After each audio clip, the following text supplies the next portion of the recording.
Esta conversa foi gravada no showroom da marca de roupa Pamplemousse e do artista plástico Vasco Grilo, na Travessa das Águas Livres, perto do Jardim das Amoreiras. Também as peças de roupa que tenho usado em cada gravação são da Pamplemousse.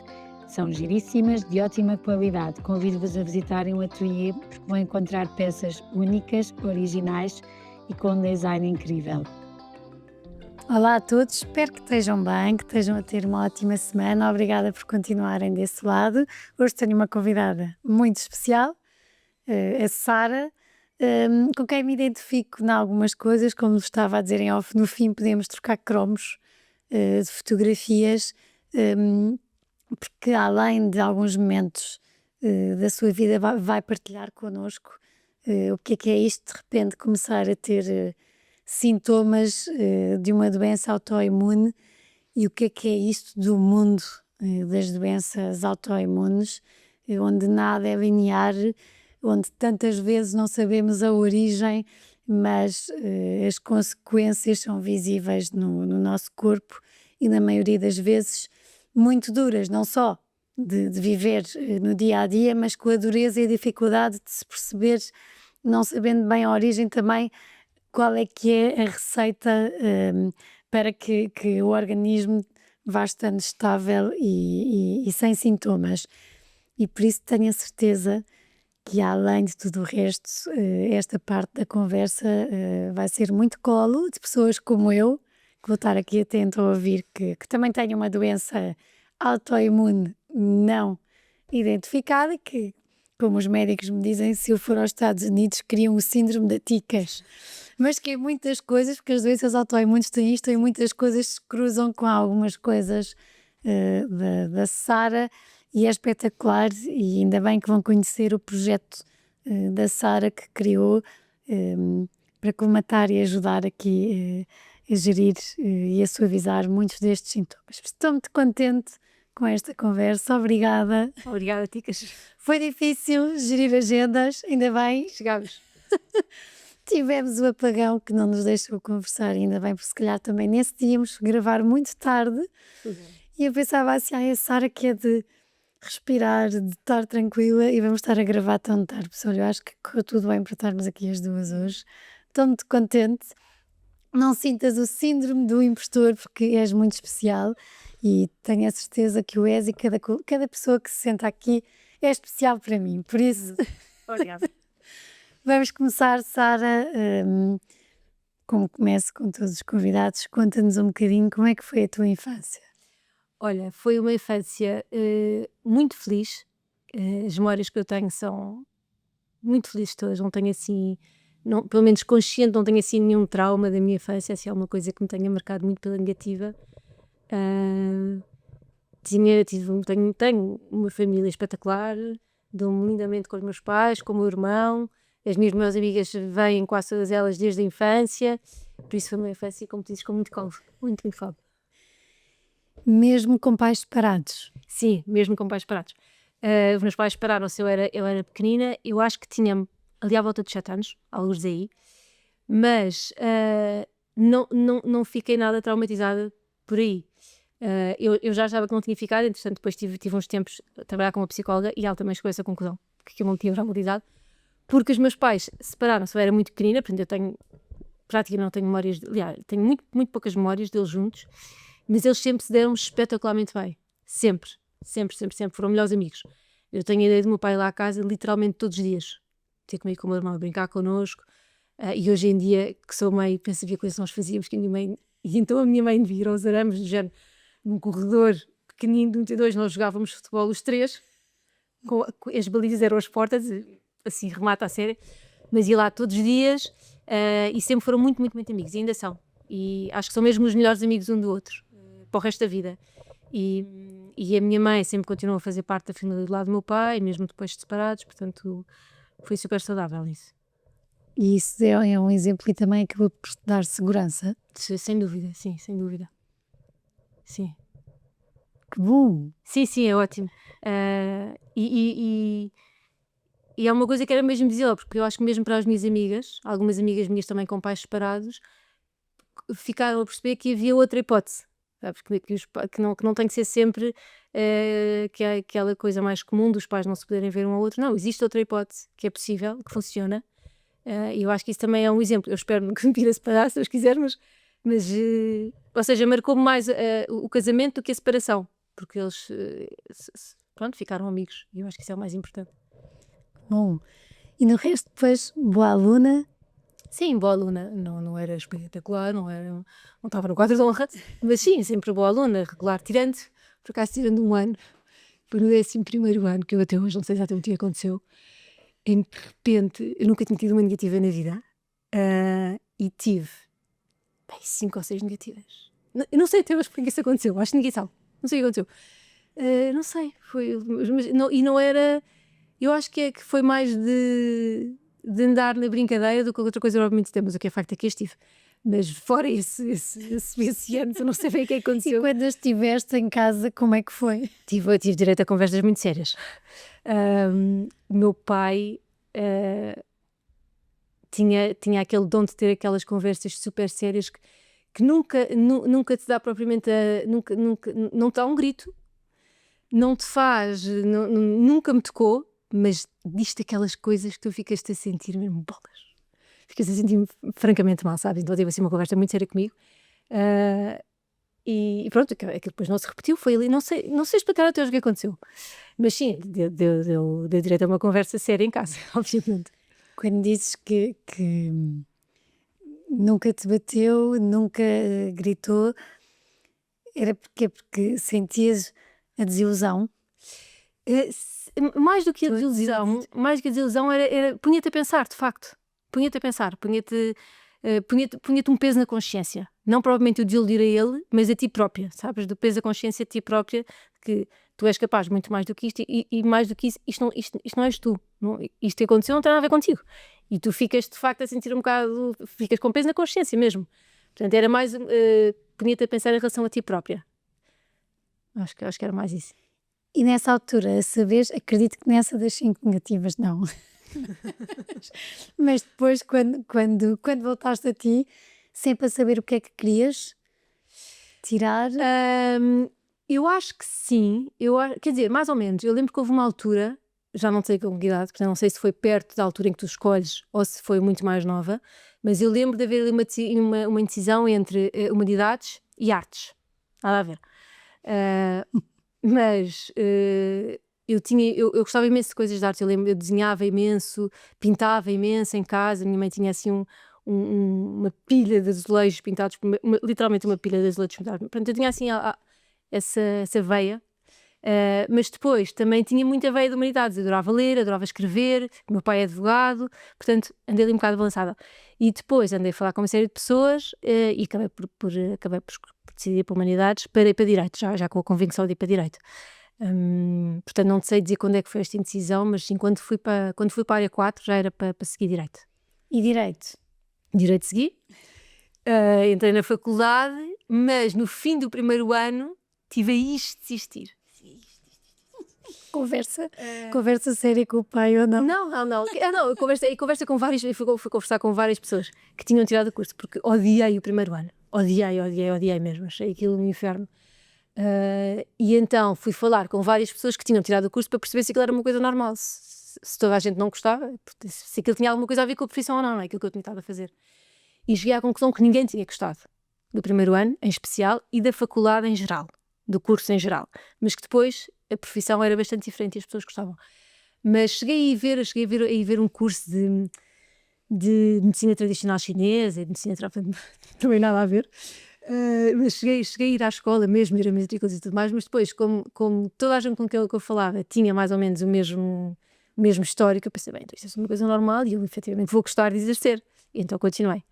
E pronto, fiz o curso, depois ainda fui fazer o mestrado para Londres, que adorei o mestrado. Foi gira a ida em Londres? A vida foi muito gira. Estava com o Vasco, o meu atual marido, e com uma das minhas melhores amigas lá também, e a cidade é incrível, eu adoro Londres. Nunca lá tinha ido, até ir para lá viver, e adorei. E adorei o curso também, ao contrário do curso direito, não gostei, o mestrado adorei. Depois voltei para Portugal, estive a trabalhar, não fiz logo o exame de admissão à ordem, porque entretanto surgiram outras oportunidades de trabalho. Depois, entretanto, acabei por fazer a ordem, fui estagiar para um escritório, portanto fiz depois o percurso normal que tens que fazer para ser advogada obrigatoriamente, não é? E pronto, e segui caminho como advogada. Feliz? Feliz, mas eu acho que foi depois de ser mãe, primeira vez, que eu comecei a pensar assim que se calhar aquilo não era exatamente para mim, sabes? Porque eu gostava do trabalho que eu fazia, do trabalho propriamente dito. Depois adorava as pessoas com quem trabalhava e isso ajuda muito. Mas uma coisa que eu sentia é que eu não gostava do estilo de vida associado à advocacia, percebes? Não tinha muito a ver comigo. Mas como gostava do trabalho das pessoas, fui mantendo. Depois, entretanto, quando tive a minha segunda filha, foi quando eu me despedi do escritório de advogados. Aí, claramente, pela questão da vida de advogada, que eram os horários completamente loucos, não tens propriamente hora para sair, não é? Tens que estar sempre disponível e eu, como mãe, já não queria isso, queria ter tempo para ser mãe, tempo para a minha família, para os meus amigos e para tudo. Eu lembro que havia uma coisa que era, às vezes eu tinha, várias vezes, tinha coisas combinadas e acima da hora tinha que desmarcar com as pessoas, com as minhas melhores amigas, isso era uma coisa que me gostava bastante, sabes? E pronto, e às tantas pesou mais aquilo que eu queria como vida pessoal e despedi-me. Chorei. Essa decisão durou quanto tempo? Até voltar. Sim, eu despedi-me a achar que nunca mais ia ser advogada. Mas essa decisão demorou muito tempo até conseguiste decidir? Não, foi rápido, foi relativamente rápido. Eu acho que quando eu fiquei à espera da minha segunda filha, isto começou a ficar mais forte na minha cabeça e depois rapidamente falei com a minha chefe, chorei imenso, porque eu adorava, então costumo imenso ter aquela conversa com ela a dizer que me ia embora. Mas sim, foi rápido. Acho que a decisão provavelmente dita foi rápida. Já com alguma expectativa do que é que ias fazer? De todo, não fazia nenhuma o que é que ia fazer. Mas como eu sempre tive imensos interesses diferentes, sempre gostei de fazer coisas e imensas ideias, tinha sempre não estava-me preocupada. Eu vou descobrir alguma coisa que eu gosto de fazer. Sempre com o apoio do Vasco? Sempre com o apoio do Vasco, sim. Sim, uma coisa sempre falada e coordenada, não é? E pronto, depois despedi-me e fiquei, entretanto também despedi-me já, mas só saí quando fui de licença.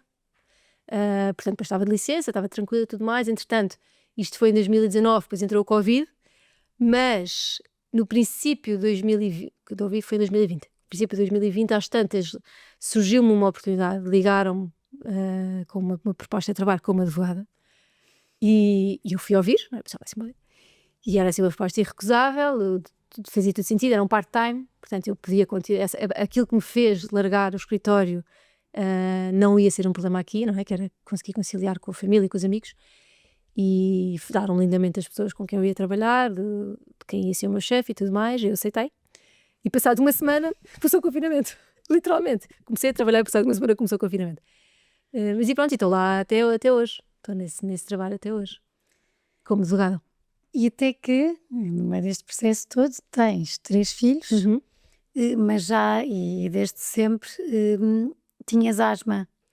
E tinhas asma também com manchas, conta um bocadinho, estavas em stress e percebias que estavas em stress. Era assim, eu tive asma desde bebê, segundo dizem os pais, desde bebê mesmo. Depois, e tive asma mais ou menos até a adolescência, primeiros anos de adolescência. Depois aí deixei de ter e comecei a ter eczemas. Mas tinha os eczemas, uma coisa perfeitamente normal, não sei se as pessoas sabem o que são eczemas, mas aquelas assim nas dobras dos braços e das pernas, que é mais comum, e que não me chateava por aí além. Ia tendo umas crises e tal, ia tendo umas coisas, mas tudo perfeitamente tranquilo. Depois, entretanto, houve uma altura em que ia ficando mais velha e começava a ter mais, mas continuava a ser uma coisa controlada e assim só nessas dobras. E depois, houve na faculdade, falaram-me de um médico de medicina chinesa em Braga. Foi uma rapariga que me falou e disse-me, olha, ela não tinha que ser, mas tinha uma coisa do género, não sei o que era. Eu fui lá e nunca mais tive. Disse, eu vou lá, amanhã. Disse aos meus pais, pai, mãe, é um médico assim assado em Braga. No fim de semana, estava a arrancar com o meu pai para Braga. Lá fomos nós. E era acupuntura, ele fazia acupuntura. E eu estive lá, eu cheguei lá cheia de eczemas, e nessa altura eu já tinha mais, cheguei lá cheia de eczemas, e lembro perfeitamente, e tenho testemunhas, graças a Deus, porque ninguém acreditava nisto, de estarmos a voltar, estive lá 5 minutos a fazer acupuntura, voltámos, estávamos a chegar ao Porto, Braga-Porto é mais ou menos um quarto de hora, 20 minutos, e tinha metade das eczemas. Cheguei a Lisboa sem nada, nada, foi assim impressionante, parecia magia. E então, antes disso já, eu fazia uma dieta por causa dos eczemas, que me ajudou imenso, que foi o meu alergologista que me disse, olha, fez-me assim uma lista de coisas que eu não podia comer, e eu cortei com isso e fez imensa diferença. Basicamente passei a ter muito raramente eczemas e percebi que um dos principais fatores de eu ter eczemas era a comida. E então quando comecei a fazer essa dieta era raríssimo ter eczemas. Fui lá ao Bruxo de Braga e pusei a comer tudo. E então o que eu fazia? Ia lá uma vez por ano Para poderes limpar, basicamente, ia lá, eu limpava aquilo tudo, e eu quando jogava voltava a encher com o meu saco, e depois ia lá uma esperando e limpava aquilo tudo. Até que houve um dia em que ele morreu, em que eu comecei a ligar, ele já era muito velhinho, eu comecei a ligar, nada, não atendia, não sei o quê. Comecei a arranjar contactos em Braga para ir lá bater à porta, a ver se o homem estava lá, e percebi que aquele coitadinho tinha morrido. Mas pronto, tinha a coisa controlada, voltei a ser mais regrada com a tal dieta. E nunca tentaste noutro sítio? Tentei. Quando percebi que ele tinha morrido, fui a vários sítios aqui em Lisboa, mas nenhum deles conseguiu apanhar, até porque aquilo, eu não sei nada de acupuntura, mas tanto quanto eu percebi na altura, há várias escolas de acupuntura e nem todas têm os mesmos pontos. Estamos a falar de milhares de pontos no teu corpo. Portanto, era preciso acertar. Eu dizia, olha, era mais ou menos aqui que eu me punha, era aqui.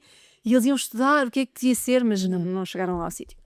Eu só dizia, Vasco, que pena que nós não tatuámos o ponto que eu punha, sabes? E eu cheguei a dizer isto, olha, a próxima vez que eu for aí, você vai marcar, e depois eu vou tatuar este ponto. Depois nunca aconteceu. E pronto, portanto, a coisa estava controlada. Depois, entretanto, tive as 2 gravidezes, nada aconteceu, pele espetacular. Lá está, voltava a ter só quando comia muitas porcarias, ou assim do género. Até que na 3ª gravidez, de repente, comecei a ficar com eczemas, um bocadinho mais do que normal. Mas também não liguei muito, porque foi no princípio do ano, que é a altura em que eu costumava ter mais eczemas, precisamente porque no Natal e na passagem de ano comia tudo o que não podia. Portanto, era normal, e em janeiro estava assim um bocadinho pior. E então começaram a aparecer, mas depois chegou ali uma altura em que já deviam estar a desaparecer e não estavam a desaparecer e estavam a ficar cada vez mais intensos.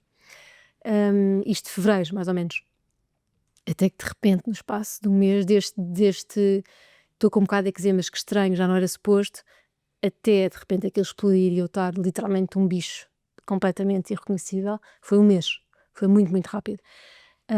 E às vezes a minha mãe perguntava, Sara, depois disso já, como é que nós deixámos aquilo chegar àquele ponto? Como é que deixámos aquilo? Eu disse, mãe, nós não deixámos aquilo, foi muito rápido. E eu sei porque ia tirando fotografias e foram semanas mesmo. Isso era impossível, isto foi completamente... Foi de repente parece um vulcão que explodiu aqui, pum, mas agora estás assim. E estava grávida, não é? Quando estava nesse estado, entretanto o meu obstetra estava a acompanhar a situação, depois fui ao meu alergologista que me acompanhava desde pequenino, o meu pai também, fui a uma série de dermatologistas e eles não sabiam exatamente o que estava a passar, diziam, olha, pode ser uma disfunção hormonal da gravidez, estas gravidezes não são todas iguais, não é? Pode não ser, não sabemos o que é, comecei a tomar medicações, primeiro o básico do básico, não é? Porque estava à espera da bebé, umas coisinhas aqui, umas coisinhas ali, não tinha efeito nenhum, começámos a aumentar a dose, e às tantas já estava a tomar tudo o que é completamente proibido numa gravidez, antibióticos, corticoides, antihistamínicos, mas tudo assim em doses consideráveis. Volta e meia tinha assim, melhorava um bocadinho os sintomas, mas depois rapidamente... Quais é que eram os sintomas? Os sintomas era da cintura para cima, só não tinha nas pernas, e estava toda encarnada, inflamada, não é? Mas depois a pele ficou, eu comecei a ficar, estava super inchada, não sei muito para explicar, imagina, era como se a minha cara, é a coisa mais chata, era como se fosse um peixe-balão, estás a ver? Em que todas as reentrâncias que nós temos não existiam, era como se tudo inchasse e tu estás literalmente um peixe-balão. Na cara, aqui no peito também, tinha assim o peito todo inchado, os braços, tudo, super aqui também, as maminhas, aqui esta parte de cima, tudo, muito seco mesmo, fazia ferida constantemente, estava tão seco que eu lembro-me que houve uma altura, quando eu já estava um bocadinho melhor, que eu às tantas me ri. Imagina. E eu lembro perfeitamente, nesse momento, pensar assim: eu não me ria, provavelmente há mais de um mês. Não me ria nem sorria. Tá, mas Porque não consegui, porque a cara, ia dizer, não era porque. E só estou a perceber isso agora porque consigo fazê-lo. E eu nem me tinha percebido que não o fazia. Só que a pele estava tão seca que literalmente não mexia, não tinha elasticidade rigorosamente nenhuma. Eu parecia que qualquer movimento que eu fizesse, sabes, quebrava. Ahm, e portanto, estava assim. Depois tinha imensas dores. Aquilo começou por ser comichões. O primeiro estão a dizer que mas é comichão, não é? Mas às tantas aquilo passou para um nível que já não era comichão nenhuma, era dores mesmo, dores horríveis. Ahm, Depois houve uma altura, e isto foi tudo no espaço de meses, não é? De repente, este turbilhão. Depois, entretanto, desculpa, comecei a tomar a medicação, não é? Essa medicação toda, que fazia, volta e meia melhorava um bocadinho, depois esperava outra vez e andava sempre daquela coisa, nunca estava propriamente bem. Hum, e lembro-me até que houve uma altura em que esse meu alergologista, que tem os seus 80 e muitos, às tantas me dizia assim: mãe, Sara, já não dá para fazer mais, já não lhe posso dar mais nada. Já dei tudo o que podia, tudo o que podia. Diga-me uma coisa, você faz yoga, não faz? Eu faço. Faço todos os dias. Você faz meditação, não faz? Eu faço, estou a começar. Faço todos os dias. Todos os dias. Porque são as únicas coisas com a medicação, e isto é um médico convencional, é um alergologista, eu repito, de 80 anos, foi uma pessoa velha guarda, e ele dizia, não há mais nada que a medicina convencional e que a medicação vá poder ajudar. Portanto, agora é tentar manter o seu estado emocional o melhor possível e tentar se aguentar o melhor possível até vermos o que é que vai acontecer. Até o bebê nascer, pode ser que isto melhore quando o bebê nascer, pode ser que melhore quando começar a mamar, quando deixar, vamos ver. E entretanto, fiz também depois uma série de tratamentos com os dermatologistas, todos tentaram a sua receita, não é? Mas acaba sempre a dar tudo ao mesmo, já não há mais nada, já não posso dar mais nada. Depois houve uma altura que coincidiu com o fundo do poço, que comecei um tratamento novo com outra dermatologista, que no espaço de 2 dias a tomar aquilo, eu de repente estava muito melhor. Não estava limpa, mas imagina a bomba que aquilo devia ser, porque foram 2 dias. Mas pronto, então nessa altura eu já estava mesmo, fisicamente estava completamente destruída, completamente mesmo. Aliás, essa médica disse-me, olha, você mais dias estava numa cama do hospital, porque daqui para cima a sua pele já está a entrar em falência. Já o que a safa é que a pele é um órgão tão grande que aquilo vai se compensando, porque daqui para cima já foi. E pronto, nessa altura, eu às tantas depois também já não conseguia dormir, porque tinha dores horríveis à noite, horríveis, os sintomas, não sei se é geral, mas eu acho que normalmente os sintomas pioram à noite. E então às tantas comecei a passar as noites em branco, porque deitava-me, tronco nu, porque não conseguia ter nenhum pijama vestido, deitava-me tronco nu, e depois, se por acaso conseguia adormecer um bocadinho, acordava muito rapidamente, porque tinha a pele toda colada aos lençóis e à frente, completamente colado. E então de repente, sabes, e ficava e acordava sempre com a cama cheia de sangue, toda amarela, porque às tantas a pele começa a libertar um líquido que eu não sei o que é, tinha a cama toda amarela, e então eu ia para a sala e começava no modo noite, não é? Que às tantas já tinha medo da noite, porque à noite é aquela altura em que de repente és só tu e a tua cabeça e os teus medos, não é? E então quando eu começava a perceber, acabávamos de jantar e agora vamos lavar os dentes e agora as medidas vão para a cama e depois o Vasco ficámos ali um bocado, depois às vezes o Vasco também vai dormir, eu pensava, começava a ficar numa ansiedade, sabes, pronto, está a chegar, é quase a hora das bruxas dos bebés, sabes, está a chegar aquela hora. E então, pronto, e efetivamente isso acontecia, não é? Depois ele adormecia, como qualquer ser humano, não é? Eu ficava acordada. Depois ia para a sala e lembro-me que passava as noites literalmente a chorar. Que era uma realidade que eu desconhecia completamente, sabes? Porque, como eu te disse, eu nunca tinha tido assim, nunca tinha passado por uma fase de extrema tristeza ou nenhum episódio que me tivesse deixado durante meses a sofrer. Não conhecia este lado, sabes? E então lembro-me de chorar, mas chorava a plenos pulmões, não era chorar em silêncio, era chorar convictamente.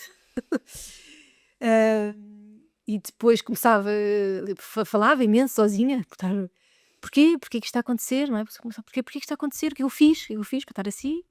Depois eu pensava, será que eu vou ficar assim para sempre? Será que eu vou estar... Eu estava literalmente um bicho, e além de estar visualmente um bicho, sentia-me mesmo muito, muito fraca, sentia-me completamente acabada, sabes?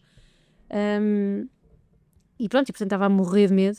Aliás, eu lembro-me depois, às tantas pensar qual é que tinha sido o sentimento que eu tinha tido mais e mais forte. E foi mesmo medo. Não foi provavelmente triste, foi medo. Eu morria de medo. Porque não sabia o que estava a acontecer. E nenhum dos médicos sabia, sabes? Às tantas, tu queres ali um bocado, alguém que me diga.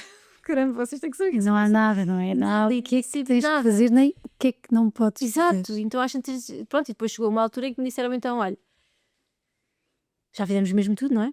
E portanto, vamos esperar que isto um dia passe, da mesma maneira que apareceu, também há de desaparecer, e continuamos, entretanto, vamos tomando a medicação e aliviando um bocadinho os sintomas. Pronto, mas E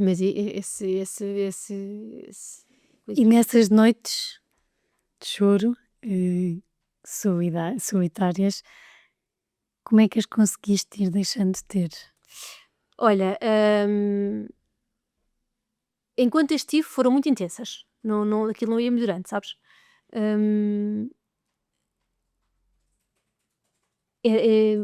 Foram muito difíceis essas noites, muito difíceis. E depois eu lembro quando acordava, sabe, ou seja, quando eles acordavam, porque eu estava acordada, eu lembro-me de andar, imagina, aquela fase da manhã, não é? Que estás a preparar os miúdos para a escola, os adultos estão preparados para ir trabalhar. Eu andava, lembro perfeitamente de andar, tentava andar escondida em casa, tentava andar de costas para que o Vasco e as miúdas não me vissem, principalmente o Vasco, não é? Porque as miúdas, pronto, elas, tu és sempre aquele ser iluminado.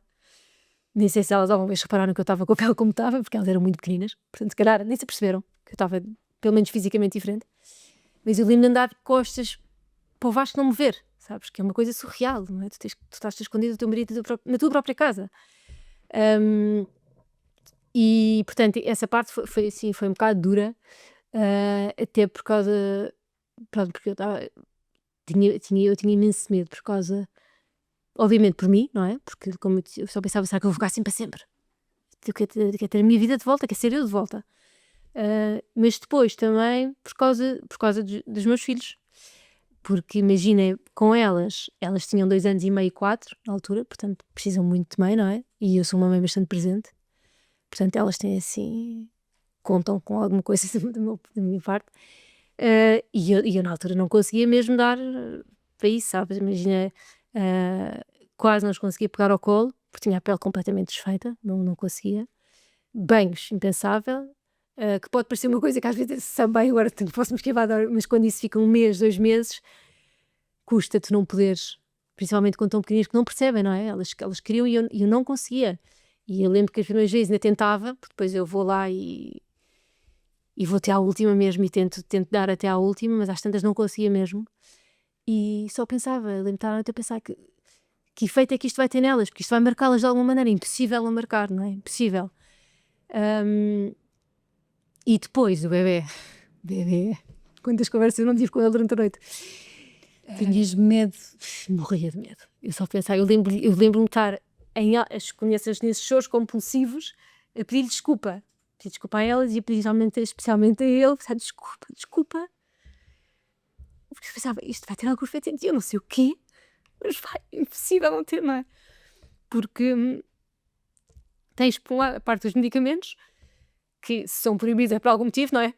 É porque não passas só comida pela placenta, não é? Fazem muito mais coisas, portanto, se são proibidos é por alguma coisa, portanto, eu sabia que só essa parte já ia afetá-lo.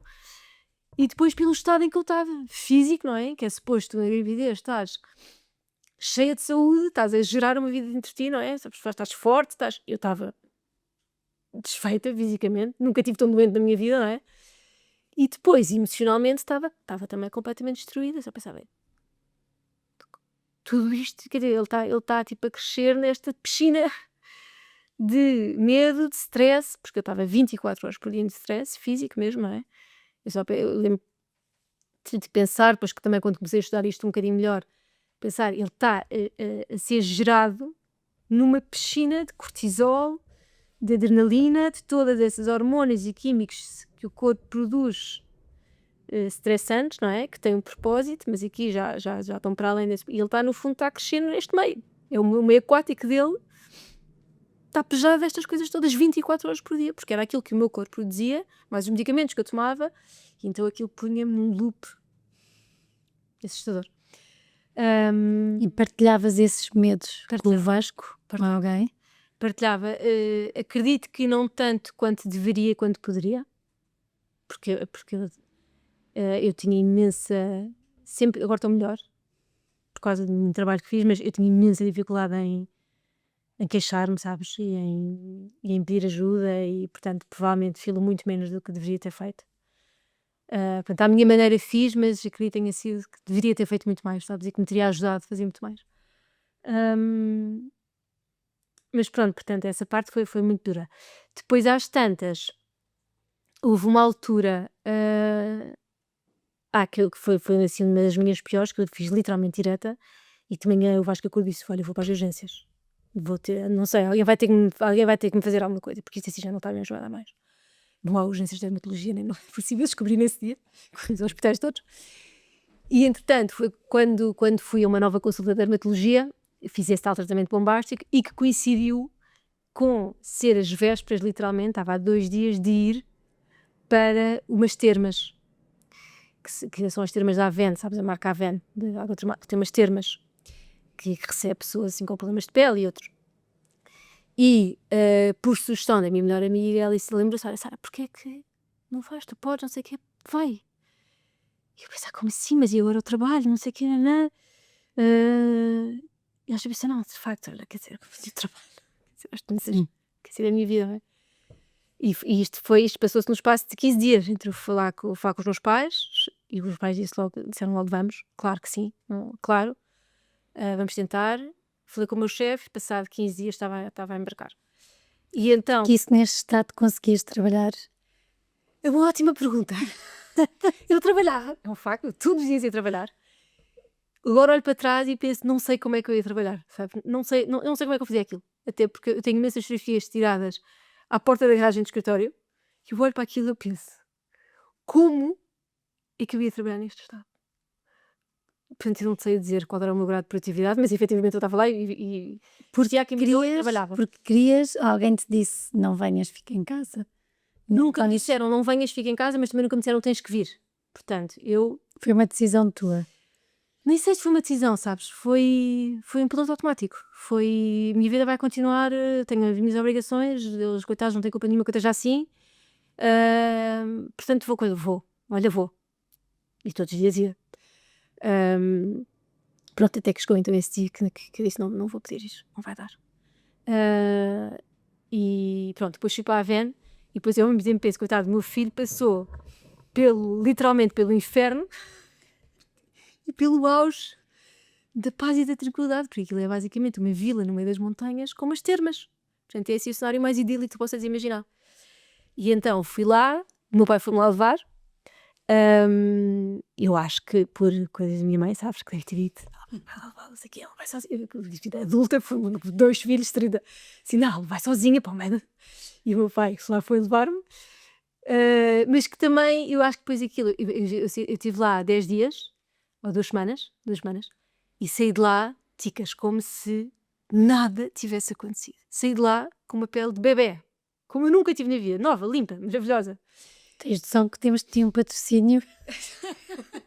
Vou-te perguntar o que é que aconteceu. Que é assim, os tratamentos basicamente eram água, eram tratamentos termais, metia alguns cremes, mas era essencialmente a água. Só que tudo aquilo é uma bolha de paz e de bem-estar. Portanto, ali não tens efetivamente preocupações. Eu ainda trabalhava um bocadinho em teletrabalho. Portanto, de manhã trabalhava, ou trabalhava tipo 2, 3 horas por dia, sabes? Mas estás uma paz total. Então, eu acho que aquilo foi ali uma mistura de tudo, dos tratamentos, do sítio propriamente dito. Agora olho para trás e penso que também o ter estado lá 2 dias com o meu pai também foi giro, porque imagina, deve ser muito raro uma mulher com 33 ou 34 anos, não sei o que é que eu tinha, 2 filhos, de repente, e passar 2 dias sozinha com o pai. Quer dizer, não acontece, não é? Tu primeiro tens a família, não E à espera do bebê. E à espera do bebê. E eu dou-me muito bem com o meu pai, dou-me espetacularmente bem com o meu pai, e então isso também foi giro, sabe? Estávamos os dois no Airbnb pequenino, tivemos situações super engraçadas, porque depois eu sou um bocado espaçarada e essa parte saiu, claro, saiu ao meu pai, o meu oposto, então tínhamos cenas que nos ríamos às gargalhadas e que a minha mãe dizia: que só mesmo, só vocês dois, se tivesse eu e o Filipe, que o meu irmão tinha sido exatamente ao contrário, sabes? São os dois muito organizados, assim. E então eu acho que foi ali um mix daquilo tudo, sabes? Que foi assim uma lefada, de repente uma lefada a ar fresco, e saí de lá nova. Mas passado nem uma semana, estava exatamente a mesma. Exatamente a mesma. E então foi às tantas, foi aí que eu comecei, que eu decidi, bem, vou ter que fazer alguma coisa em relação à minha vida, porque isso assim não vai dar. E então, supostamente tinha todo um plano de medicação que ia continuar a fazer, mas que eu na minha cabeça decidi, isto vai acabar. Não foi assim nesse dia, mas eu meti na cabeça, eu vou deixar de tomar isto tudo porque isto não me está a fazer nada. Quer dizer, não me está a curar nada, percebes? Aquilo alivia-te os sintomas, deves saber, não é? Disfarça. Aquilo basicamente mascara-te os sintomas todos, não é? Mas não te trata propriamente nada. E além de não tratar nada, tem imensos efeitos secundários. Esta medicação, não é? Dos corticoides antihistamínicos tem imensos efeitos secundários. Eu pensei, não quero isto, não quero. E por cima eu não sou aquela pessoa que adora medicamentos, sabes? Eu tomo quando é preciso, não sou anti-medicação, mas é sempre um último recurso. Eu pensei, eu não vou ficar dependente disto, não vai acontecer. E então, olha, pensei, bem, vou ter que descobrir o que é que posso fazer. E então decidi que ia estudar tudo o que eu pudesse encontrar sobre doenças autoimunes e eczemas. Tudo o que eu pudesse, eu ia estudar. E então, eu adoro ler, adoro estudar, se calhar também um bocado feito de profissão, não é? Estou habituada, portanto. Então eu pensei, bem, todo o tempo que eu tinha livre, que não estava a trabalhar, era dedicado a estudar isso. E então li tudo o que eu encontrei, ouvi os podcasts. Hoje em dia é uma coisa espetacular, porque de facto tu tens imensos médicos, tens sentido as pessoas de todas as áreas a dar-te, a pôr o conhecimento técnico deles ao dispor do comum dos mortais, não é? Que é uma coisa que antigamente não existia. Tinhas para as bibliotecas e mesmo assim chegavas a muito pouco, não é? E hoje em dia essas pessoas estão à distância de um clique. E então ouvi, vi, li tudo e mais um par de botas. Fiz 30 mil coisas, fiz muita coisa. Que fizeste? Todas. Olha, só não fui à bruxa, porque não me apareceu nenhuma. Fui, então comecei por ir à minha médica de medicina chinesa, aquele senhor que eu já tinha morrido, mas eu tinha uma médica de medicina chinesa aqui em Lisboa por outros temas. Fui lá, tive imenso tempo com ela, mas ela infelizmente não conseguiu ajudar. Depois fiz mais o quê? Fui a outros médicos de medicina chinesa também, ninguém conseguiu nem perceber o que era, nem conseguir, nem aliviar nada. Depois, às tantas, fui fazer Reiki, mas não me ajudou nada. Mas está tudo bem, ajuda outras pessoas. Imagina, eu adoro experimentar coisas, portanto isto para mim era fácil, ir assim a estas coisas diferentes. Eu adoro experimentar, adoro conhecer, adoro ir, vou, se me propuseres eu vou. Se depois não funcionar, não funcionou, mas não perdi nada em lá ir, é um bocado do meu pensamento, sabes? E então fui Reiki, não fiz rigorosamente nada, mas curiosamente foi a senhora que me fez Reiki que me abriu um bocadinho as portas da meditação, porque sugeriu-me que eu começasse a ouvir umas meditações que eu gostei imenso, e então comecei a fazer por causa, e portanto foi bom eu ter lá ido, se não tivesse lá ido provavelmente não tinha acontecido, ou tão cedo. Depois fiz algumas dietas, nada muito pronunciado por causa da gravidez, não é? Portanto, coisas muito controladas, mas tentar fazer coisas um bocadinho mais anti-inflamatórias, umas ajudaram, outras não. Depois fiz hipnose clínica, que foi espetacular. Como é que é a hipnose? Olha, hipnose, como é que é? Eu nunca tinha feito hipnose, mas era uma coisa que eu tinha imensa curiosidade. Sempre tive imensa... Aliás, mentira, eu já tinha feito, mas num contexto completamente diferente. Tinha feito o que se chama hipnose de palco, que foi uma vez num cruzeiro, quando eu fui fazer Erasmus, e depois no final do Erasmus o meu pai e os meus tios foram lá ter e fomos fazer uma viagem. Sabes o que é? Não, mas já estou a imaginar. Então, e nos cruzeiros tem sempre aqueles espetáculos à noite. E então havia um espetáculo que era de hipnose. E então e fomos à primeira noite, e aquilo basicamente o senhor punha as pessoas a fazer coisas completamente estapafúrdias.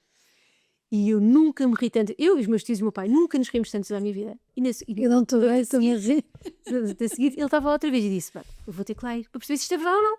Porque aquilo era hilariante. Eu pensei: eu vou morrer de riso, vou sufocar aqui. Então eu pensei: eu vou lá porque eu quero perceber se isto é verdade ou não. E então voluntariei-me. Sendo que tu podes não ser escolhida. Imagina, voluntariam-se 30 pessoas e ele escolhe 10. E eu fui escolhida. E então posso dizer aqui em direto que é completamente verdade. Então aquilo basicamente, ele põe-te num estado hipnótico, através de uma contagem regressiva, sei lá, não sei o quê, e depois tu estás completamente consciente, portanto estás a ouvir tudo, ouves o público, ouves tudo, e ele volta e meia vai-te dando umas instruções aos ouvidos, naquele caso era, imagina, cada vez que começasse uma música tu fazias sei lá o quê. Imagina, eras agora uma bailarina do baile russo. Agora estavas na Jamaica a morrer de calor. Coisas do género. E tu interpretavas aquela personagem, mas como se fosse mesmo a tua vida. Não conseguias não fazer. Portanto, isto é hipnose de palco, que nada tem a ver com a hipnose clínica. E então a hipnose clínica basicamente é tu podes ter um tema específico que queres ir lá trabalhar ou não. A pessoa hipnotiza e diz o que é o hipnotizar. Portanto, basicamente, ela está sentada numa cadeira, está confortável, fecha os olhos e a pessoa vai-te guiando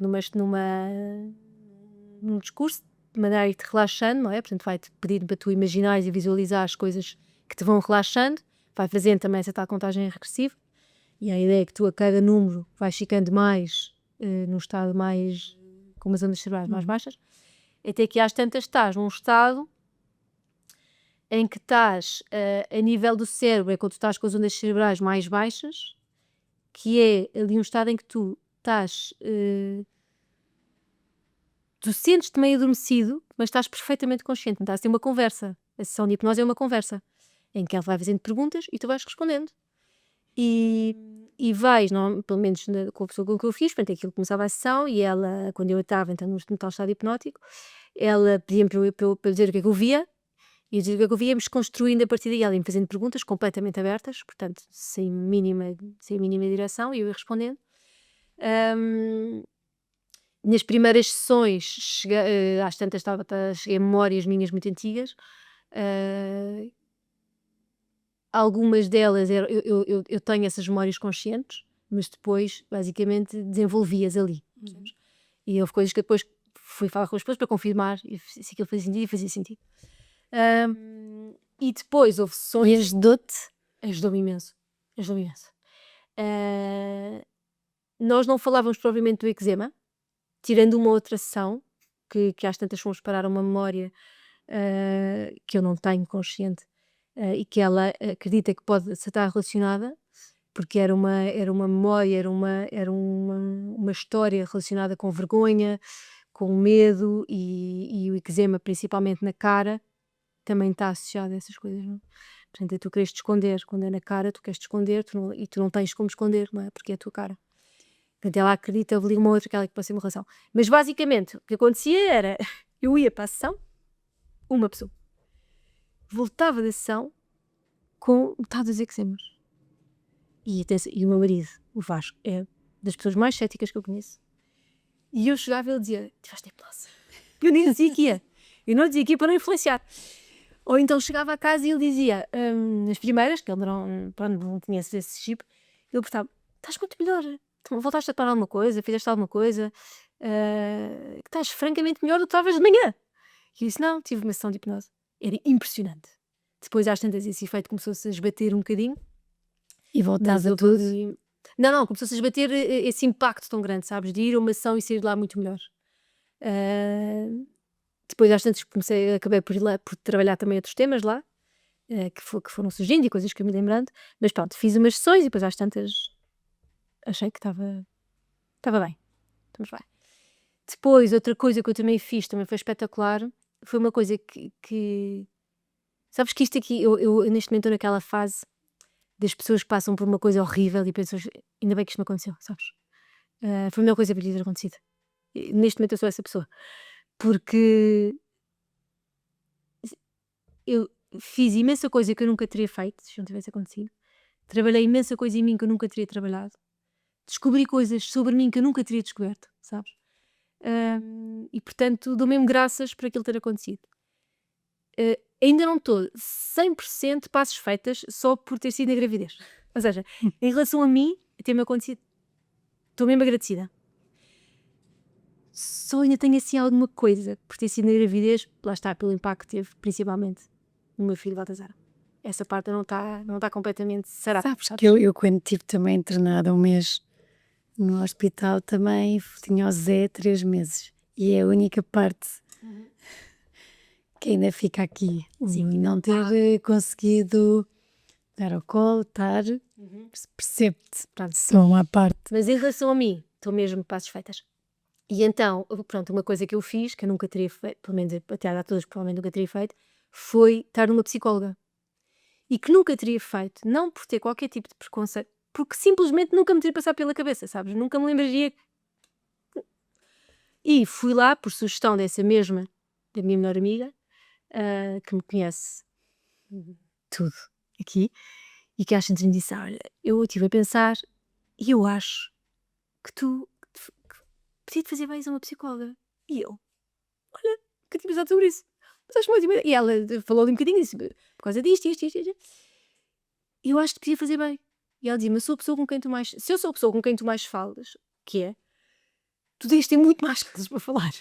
Porque eu tinha, sabe, problema de ter muita dificuldade em queixar-me, em chatear. Eu achava sempre que estava a chatear os outros, sabes? E aqueles coitados já têm os seus problemas, ainda vão ter que lidar com os meus. E que eu sei que racionalmente é uma estupidez e que eu dizia a mim mesma, isto é uma estupidez, até porque se há coisa que me dá especial prazer, não no sentido masoquista, sadomaso da coisa, mas é quando, se alguma amiga minha vem partilhar comigo os seus problemas e pedir o meu colo, não é? É das coisas, é uma honra. Portanto, eu sei que as minhas amigas vão ter a mesma honra, mas o que é facto é que eu não conseguia fazê-lo, não conseguia. Pronto, e ele disse-me isto e disse, olha, acho uma boa ideia, bora lá.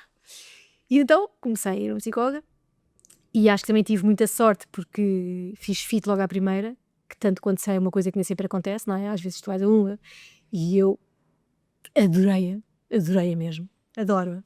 Aliás, eu se pudesse ir lá imensas vezes, sabes, estou a conversar com ela, bater bolas sobre outras coisas. E então fui lá e pronto, e foi espetacular também. E as primeiras sessões tiveram o mesmo efeito que a hipnose, que era eu ia lá e quando saía, a minha pele estava muito melhor. Era estranhíssimo, era estranhíssimo. E não estávamos propriamente a falar do eczema, sabes? Estávamos a falar de outras coisas que ela ia puxando e que ela ia percebendo. E pronto, e foi espetacular porque aí descobri de facto e fiz ligações que eu nunca tinha feito e que foram, por um lado, muitas giras e outras delas super úteis, sabes? Que mudaram a maneira como eu via algumas coisas e como eu via alguns acontecimentos e relações e me trouxeram imensa paz e imensa tranquilidade. Portanto, recomendo toda a gente visualmente a fazer esse trabalho. E depois, às tantas, nesse tal estudo que eu comecei a fazer, a páginas tantas, deparei-me com a respiração. E uma das primeiras coisas que eu encontrei quando descobri a respiração, nesse estudo intensivo, tipo buraco da Alice, sabes? O poço da Alice que eu entrei, foi uma coisa que é o método Wim Hof, que é basicamente, e sem me alongar, um método que concilia determinados exercícios de respiração com exposição ao frio e quando trabalhas um e o outro, trabalhas também muito a tua cabeça. Só que, e eu comecei a ver aquilo, comecei a ficar completamente fascinada, porque uma das áreas em que há mais, por um lado, mais evidência científica, tudo o que sai cá para fora, oficial do método, tem sempre suporte científico por trás. E uma das áreas onde há mais evidência científica e onde também há mais relatos de pessoas, de praticantes do método, é em doenças autoimunes. Portanto, eu acho que foi por aí que eu lá cheguei. E então eu comecei, eu lia aquilo e estava, via os relatos de estudos e pensava, quero fazer isto vai-me ajudar, de certeza absoluta, sabes, de certeza. Mesmo que não me cure, eu tenho certeza que vai-me durar imenso o estado em que eu estou. Só que não podia fazer, precisamente porque estava grávida, e a parte da respiração não podes fazer quando estás grávida. Aquelas respirações em particular. E então continuei a estudar. E assim que o Baltazar nasceu, eu fui fazer um workshop. Nasceu com tudo bem? Nasceu com tudo bem, parte. Ótimo, espetacular. Correu tudo bem. Fui fazer um workshop e adorei. Principalmente a parte da respiração. E saí de lá e comecei a praticar o método todos os dias. Portanto, desde então que tomo banho sempre de água fria, sempre, imagina. Voltei meio tomo banho de água quente porque me apetece, mas por norma os meus banhos são de água fria. Depois, e é curioso porque uma das coisas, antes de eu saber o que é que fosse, quando eu estava naquelas noites infernais, as coisas que mais me aliviavam eram um rolo de gelo que eu tinha, tipo um roll-on em gelo que eu passava por todo lado. Depois eu tinha um terraço, ia para o terraço para receber aquele baco de ar frio, sabes? E ficava lá fora, no ar frio, aquilo já me ajudava. E depois, quando às tantas já estava aclimatada à temperatura lá fora, ia para o congelador. Abria as portas do congelador e ficava ali, sabe? Portanto, o frio, de facto, quando estás com qualquer tipo de inflamação, o frio é super apaziguador, não é? E anti-inflamatório. E então comecei a fazer os banhos de água fria, comecei a fazer também algumas coisas de gelo, portanto, banhos de gelo nas mãos, na cara, portanto, assim, esse contacto mais forte, e a praticar as respirações todos os dias. E aquilo ajudou-me bastante. Principalmente, por um lado, eu sabia, mesmo que eu não sentisse, porque isso não sentes de um dia para o outro, não é? Mas eu sabia que estava a fortalecer imenso o meu sistema imunitário, que estava, no fundo, a pô-lo, a regulá-lo outra vez, para ele, em vez de estar contra mim, que é o doença autoimune, não é? Estar a meu favor. E depois, por outro lado, comecei a sentir muito mais clareza, sabes? E muito mais força mental. Comecei-me a sentir outra vez um bocadinho eu, que era uma coisa que eu já não me sentia há muito tempo, e comecei-me a sentir outra vez um bocadinho uma pessoa com força para fazer aquilo que quer e aquilo que acha que deve fazer. E isso ajudou-me bastante, porque havia muita coisa que eu estava a fazer na altura e às vezes perdes um bocado a força, não é? Vais-te um bocado abaixo, não é? Porque aquilo é a cura de uma doença autoimune, aquilo tem muitos altos e baixos, não é? Estás melhor, depois estás pior outra vez e isso às vezes custa um bocado. E eu lembro-me, aliás, que foi, eu aí quando fui fazer o workshop já andava nesse mundo da respiração, já andava a estudar aquilo há algum tempo. Mas lembro perfeitamente que foi depois de fazer esse workshop, que foi assim uma coisa intensiva mesmo, de nesse dia ter ido jantar com as minhas amigas e ter dito: meninas, eu acho, tenho mais, que eu me vou curar. E depois que eu se calhar vou fazer mais alguma coisa com isto Do que além de estar-me só aqui a tratar a mim própria. Não se devia aqui, mas foi a primeira vez que eu verbalizei isso, sabes? E depois, às tantas, continuei a estudar aquilo e depois comecei a entrar noutras partes da respiração, uma coisa que também foi assim game changer, foi quando eu comecei a perceber a relação que há entre a tua respiração, a tua saúde oral e depois a tua saúde, o teu sistema imunitário em geral. Porque uma coisa que eu estava primeiro, eu respirava pessimamente e percebi nessa altura, que eu sabia que não respirava muito bem porque era asmática, tinha alergias, tinha aquelas alergias todas de nariz, sabes? Tinha disso tudo, era a rainha desse samba todo. Portanto, eu sabia que não, alguma coisa aqui não era espetacular, mas aí percebi que respirava francamente mal e que a forma como tu respiras, principalmente se tu respiras mais pela boca ou pelo nariz, que deves respirar pelo nariz, afeta imenso a tua saúde oral, porque uma pessoa que respira muito pela boca seca a boca, isso qualquer pessoa consegue experienciar isso, não é? Quando estás muito tempo a falar, daste se calhar depois no fim dos episódios, estamos aqui a falar, tens que ir vendo, não é? Seca-te a boca e torna-te a boca torna esse ambiente mais ácido, e o ambiente seco e ácido é o ambiente mais propício ao desenvolvimento das bactérias, dos germes, dessas porcarias todas. E depois, tal como nós temos um microbioma nos intestinos, também temos da boca, e estão interligados. Portanto, comecei a perceber que havia ali uma relação e que é espetacular. Quando tu começas a perceber como é que as coisas funcionam, eu acho fascinante. E então, e ainda mais fundo, sabes? E então, pronto, comecei a perceber que tinha que aprender a respirar, porque isso estava a ter imenso impacto no estado em que eu estava, e principalmente podia ter imenso impacto para me tirar do estado em que eu estava. E então comecei a aprender mais, a estudar mais. Depois, às tantas, isso na parte física, mas depois, quando comecei a estudar, comecei a perceber também que a respiração era também uma ferramenta imenso para a parte mental, para a parte da cabeça. E aí foi outra coisa que me ajudou bastante nas noites, quando estava a dizer o que é que me ajudava naquelas noites. Foi quando eu comecei a aprender e a praticar exercícios de respiração para me acalmar e para me relaxar. Porque eu, como disse, chegou uma altura em que eu já tinha medo da noite. E então, às tantas, já depois mais para a frente, até já estava francamente melhor, já conseguia, por exemplo, ir-me deitar um bocadinho que fosse.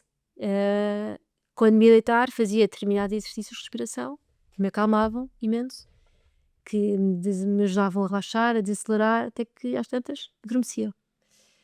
E ajudam também, uma coisa que me ajudava é quando tu estás nesse estado inflamatório, tu estás literalmente a ferver.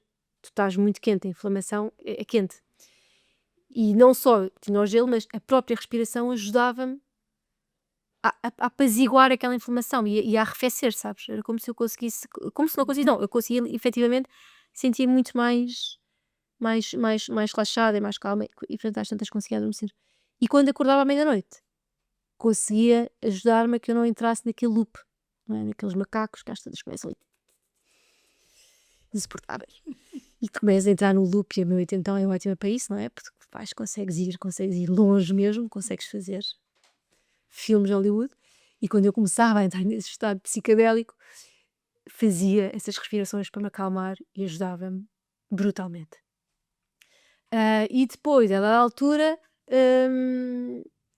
tive esse primeiro toquezinho com a tal senhora do Reiki, de meditação, mas depois, a dada altura, também continuava a ouvir os podcasts e a ler coisas, não sei o quê. E às tantas, deparei-me assim outra vez com a meditação. E com umas meditações específicas. Uma vez mais, muito viradas para doenças, para situações, pronto, assim, situações de ultrapassar doença e tudo mais. E então comecei a praticar todos os dias. E comecei a não só a praticar a meditação, portanto, pura e dura, não é? Que tu te sentas para praticar a meditação, mas depois, ao longo do dia, ir fazendo não só alguns exercícios de respiração, como alguns exercícios meditativos, aquele chamado mindfulness, não é? Tu tentares pôr-te no presente. Inclusive, imagina, do género, isto já com o Baltasar cá fora, eu lembro, aquele foi meio coitado, ele foi mesmo no fundo do poço até nisso, velho. Os gajos já meio deslizado, não é? E eu lembro perfeitamente, eu estava com ele ao colo, ia para a casa de banho, ia para a frente do espelho e começava tipo, a fazer os meus exercícios, sabes, de meditação, no fundo, tentar ensinar-me onde é que eu queria estar, o que é que. Então, assim, eu vivi 30 e tal anos da minha vida sem isto, portanto o meu corpo sabe viver sem isto, eu sei viver sem isto, portanto eu só tenho que conseguir voltar lá e mostrar ao meu corpo que ele pode voltar lá. E então fazia imensas coisas, escrevia imenso também, fiz imensos exercícios de escrita, chamado journaling, né? Tu escreves, simplesmente escreves. Escrever não só a escrita livre, não é? Deitas cá para fora, como escrever com intenção de o que é que eu quero que aconteça, o que é que eu quero para mim, o que é que eu quero fazer, onde é que eu quero chegar, quase como um compromisso que estás a fazer contigo mesmo. E ele sempre ali comigo. E eu ouvia as coisas que eu fazia, e eu ouvia as minhas meditações, e eu ouvia os meus áudios. Ele meditou comigo, porque ele estava a ouvir os áudios todos, não é? E então, aí já estava francamente melhor, mas ia tendo, volta e meia, tinha assim umas quebras, não é? Porque depois às vezes houve uma altura em que eu, literalmente, do dia para a noite, disse, ok, agora acabou mesmo a meditação. Que fui para aí, não sei, talvez passado um mês ou assim de eu começar com este trabalho mais sério de respiração, que eu disse, ok, acabou. Vai ter a haver um dia em que eu vou dizer isto. E minha mãe, coitada, eu só portei com ela depois de parar, Amigo. só lhe disse depois, mãe, eu estou cheia de mãe. Quando digo qualquer coisa, dava melhor, mãe, mas há uma coisa, que eu já não vou tomar medicação. E a minha mãe, está caindo no carmo integral. A minha mãe disse, é o oposto de mim. Tipo, Deus não sabe, e medicação na terra, sabes? De aquilo para ela, fez assim um choque, eu só lhe disse quando eu já estava um bocado melhor, e disse, acabou, não vou dar mais para este petitor. Com medo, obviamente, não é? Porque aquilo é uma droga, não é? E tu sabes, tens ali sempre aquela coisa que se tu fores tomar vais ficar um bocadinho melhor. E aí foi tal coisa em que o trabalho de cabeça me ajudou muito, pensar, não, é mesmo para aqui que eu quero ir, é mesmo este caminho. Pronto, e então às tantas comecei a praticar meditação, todos os dias, religiosamente, fazia quase 1 hora por dia. Por mais cansada que eu tivesse, os miúdos iam dormir e eu sentava-me a fazer 1 hora. E isso foi assim um salto quântico, mesmo. E como eu disse, não só o Vasco, como é curioso, porque eu sou uma pessoa zero cética, não sou nada cética. Mas as pessoas mais próximas de mim, as pessoas de quem eu me rodeei, todas elas são. Não só aquelas que eu me rodeei obrigatoriamente, que são os meus pais, mas as minhas melhores amigas são céticas, o meu marido é muito cético, portanto é engraçado. E eles são a testemunha, contra factos, são argumentos, que de facto Melhora. foi impressionante, Ticas, impressionante. Quando eu comecei, foi impressionante mesmo. Tanto que às tantas me curei e não estava. O meu pai dizia assim: não estás a tomar nada. Ele não queria que eu. Não estás a tomar nem. Há um medo de voltar. A aparecer. Sim. Às vezes há. Até porque eu hoje em dia considero que estou completamente curada, mas se eu estiver mais preocupada, mais estressada com alguma coisa, aparece um bocadinho, sabes? Como aparecia antigamente. A diferença é que mudou o sítio do corpo. Antigamente, quando eu era miúda, era aqui, e nos joelhos, e agora é na cara e no pescoço. Portanto, quando isto acontece, há ali uma fração de única que eu penso, será que isto vai acontecer outra vez? Mas depois penso, não vai, acabou. Aquilo é o passado. E eu acho que até já consigo falar tão tranquilamente sobre isso, porque eu estou mesmo convencida que aquilo acabou, aquilo é a Sara do passado, sabes? Chegaste a dizer isso a algum médico? Não, depois acabei por o único daqueles médicos que eu continuo a ver de vez em quando é o alergologista, porque ele também é pneumologista e, por exemplo, agora estive lá com a minha filha que é asmática, mas todos os outros eu depois não voltei lá. Portanto, eu perdi-os na fase em que ainda estava a tomar medicação. Depois nunca lhes contei o que é que foi ter em diante. E agora também, Sara, porque estamos quase a terminar e queria muito que falasse assim em 2 minutos do projeto. Pronto, Criaste aí, porque é que as pessoas têm de ter contigo, porque é que as empresas têm que te contratar. Imagina, E nós as duas também falamos. uma das coisas que eu estava a dizer que ainda bem que isto não aconteceu é porque outra coisa que me trouxe foi, não é uma mudança total, porque eu continuo a exercer a advocacia, mas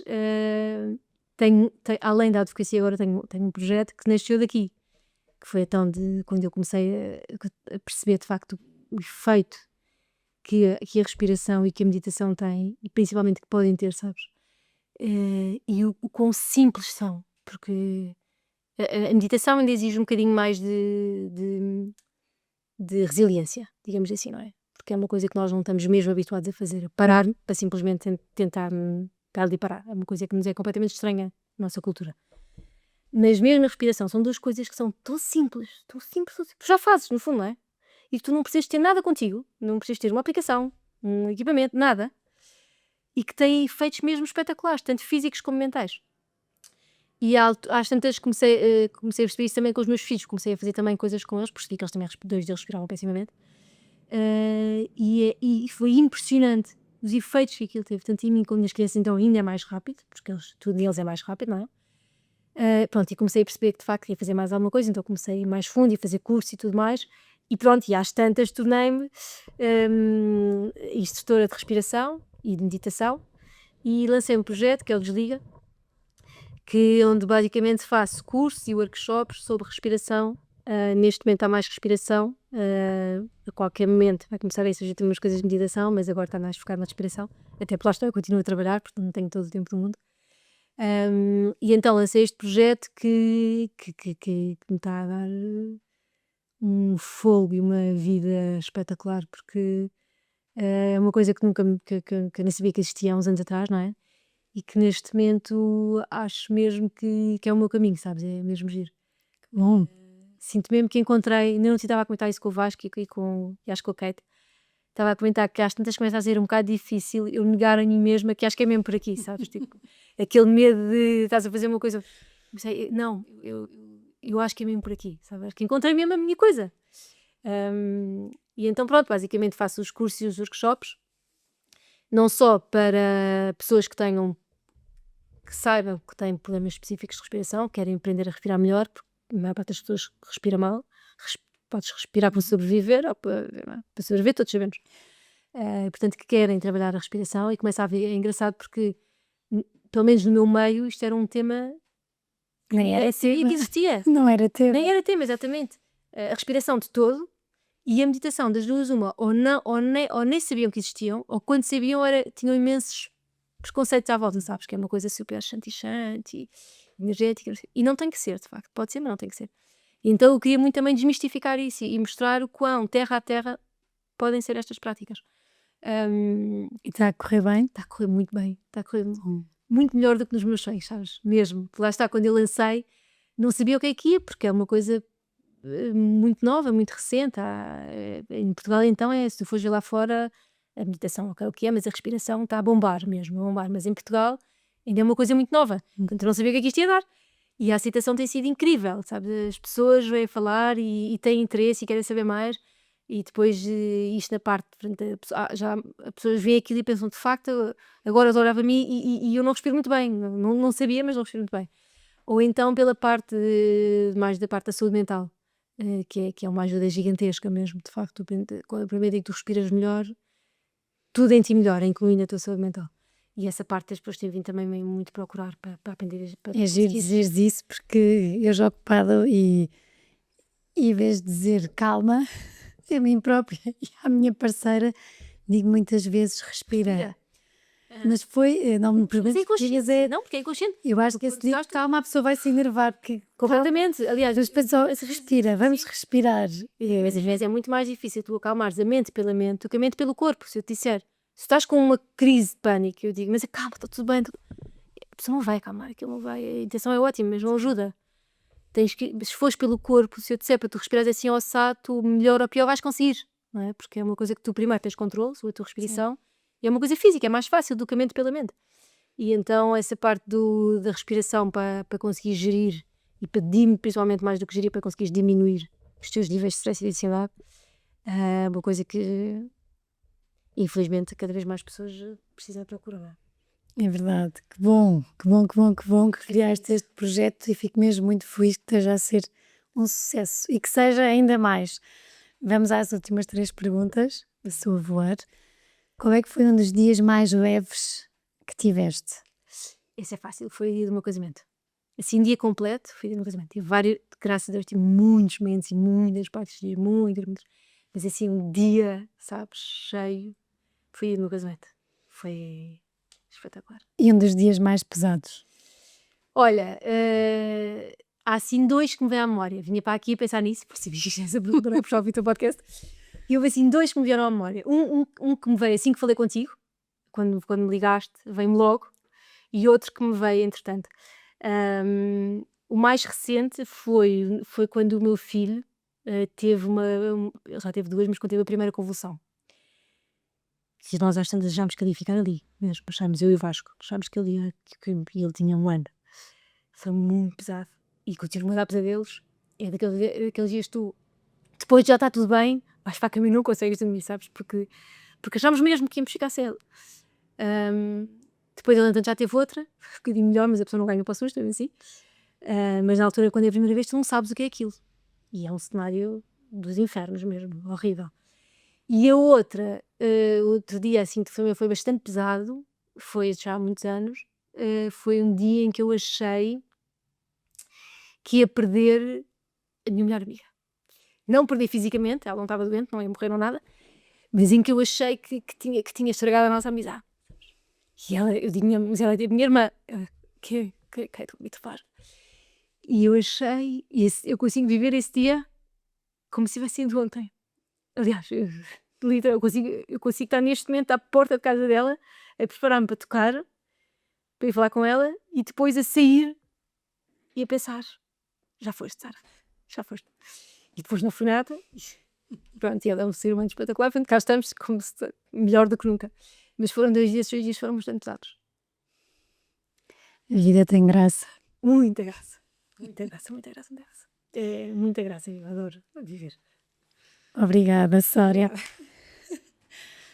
Obrigada a todos por estarem desse lado. Acho que é impressionante aqui e mesmo espero que se tenham conseguido pôr na pele do que é isto, de lidar com uma doença autoimune. Eu fui conseguindo, porque é tão exigente e deixa-se de ser quem se é, e as noites ganham muita vida e são duras, muito, muito duras. E eu acho que é espetacular a Sara, enquanto mãe de 3 e 1 na barriga, ter conseguido, quando eu perguntei se estava a trabalhar, eu estava à espera que dissesse que não. E estava, e isto é de uma força e uma garra, eu acho que aqui assim de um amor à vida, de querer ver graça na vida no meio da escuridão e de tanta coisa tão difícil, quando há incógnita e quando há um bebê e remédios, e a solução é remédios e não depende de nós. E é espetacular ver, de facto, se calhar que da mesma maneira que houve aquele cinzento das 5 negativas, e uma conversa tão séria num cinzento tão maior que foi, e que ninguém ainda percebe bem porque a Sara conseguiu construir e construir alguma coisa que ajuda os outros a respirar, a ficarem melhores, e eu acho que isto é espetacular. E ao mesmo tempo senti uma humildade e um pragmatismo enorme nesta conversa, que só vos pode ajudar, qualquer um de vocês. Todos nós temos as nossas coisas, os nossos stresses, todos nós temos maneiras e formas do nosso stress se manifestar no nosso corpo, E é espetacular a Sara ter partilhado um momento tão vulnerável da sua vida de uma maneira tão pragmática, tão verdadeira e com muito amor para ajudar quem vos ouve. Então, de parabéns os 5, porque eu acho que isto só uma grande dupla é que consegue ter uma família tão unida e espaço para cada um ir sendo e construindo, porque eu também já entrevistei o Vasco e a vida do Vasco também não é linear, e por isso é extraordinário e por isso vejam a página Desliga Empresas, contratem. O nosso maior stress muitas vezes é no trabalho, estamos 8 dias com as mesmas pessoas, nos mesmos ambientes, tenho a certeza que estas formações vão ser espetaculares. E não é patrocínio, é mesmo porque acredito e tenho muito orgulho de ver pessoas perto a saírem da zona do conforto e a conseguirem que esses projetos tenham sucesso. Um beijinho muito grande, uma ótima semana.